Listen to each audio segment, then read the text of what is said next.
When being together feels like coming home. Introduction. The place you don't have to pretend. There are many places we pass through in life. Rooms full of people. Stages filled with lights. Crowded events, loud laughter, endless conversations. But only a few places feel like home. Home is not always a location. Sometimes home is a presence. It's the feeling of being able to exhale fully. Of not having to explain yourself. Of knowing you are accepted exactly as you are. Tired, quiet, imperfect. For Freen and Becky, being together slowly became that place. Not suddenly. Not dramatically. But gently, naturally.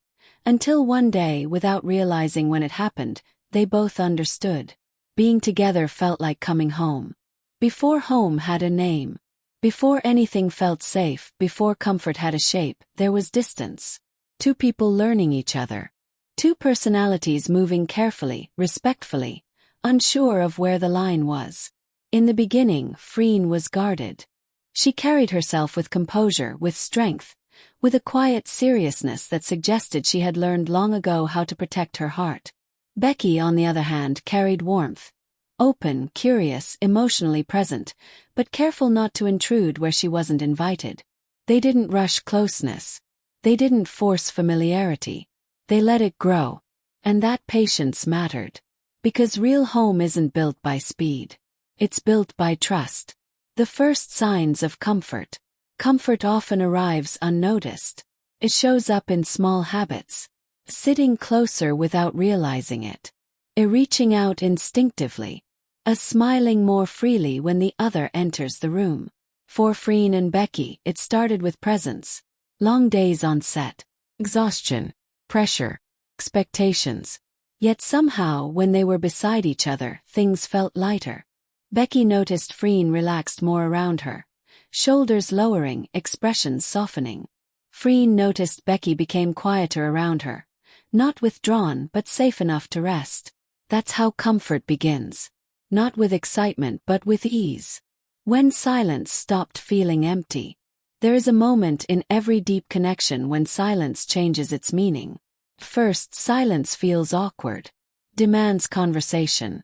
Creates distance. But then something shifts. For Freen and Becky, silence became peaceful.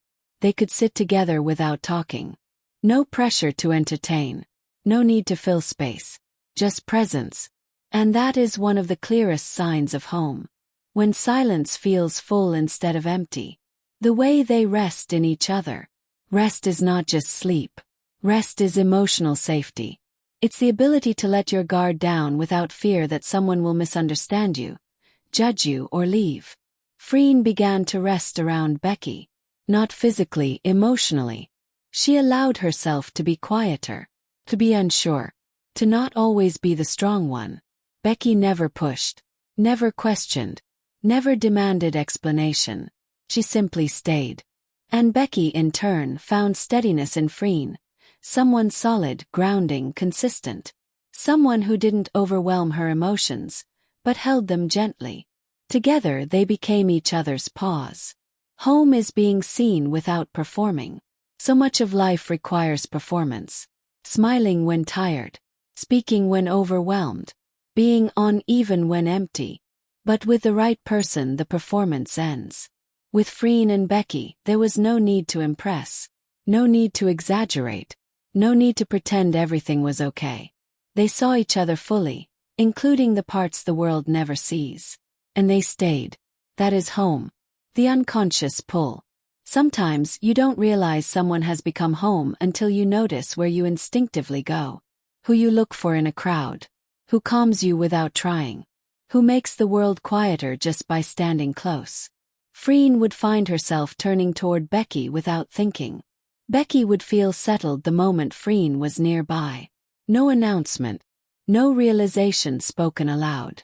Just instinct. Like muscle memory. Like returning somewhere familiar. Coming home after hard days. Hard days change people. They strip away energy. They expose vulnerability. They leave you raw. On those days, Freen and Becky gravitated toward each other even more. Not for solutions. Not for advice. But for reassurance. A look that said, "You don't have to be okay right now." A presence that said, "You're not alone." When someone becomes the place you return to after exhaustion, they have become home. The safety of being understood. Understanding is deeper than listening.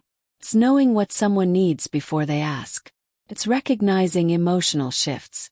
It's responding gently instead of reacting. Freen understood when Becky needed quiet. Becky understood when Freen needed space, and when she needed closeness. There was no confusion, no misinterpretation, just awareness. That kind of understanding doesn't happen quickly. It is built through time, care, and attention. And once it exists, it creates something unbreakable. Chapter 9. When home becomes a person. At some point, home stops being a place. Becomes a person. It becomes the one who knows your silence.